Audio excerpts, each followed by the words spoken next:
most of the experts agree that the more transparent the machine is, the more it increases trust.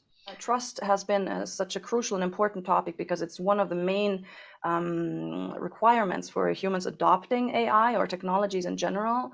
Because most of the people, if you don't trust a technology or an agent or whatsoever, a car, whatever, then it's very likely that you don't use it. And so we're also missing out on a lot of things. And especially if you design and develop things, obviously your goal is that you want people to use it. So you're designing for trust.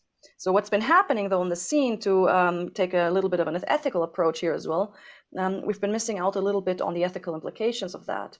So the moment where we are in basically, I call that the gamification of trust.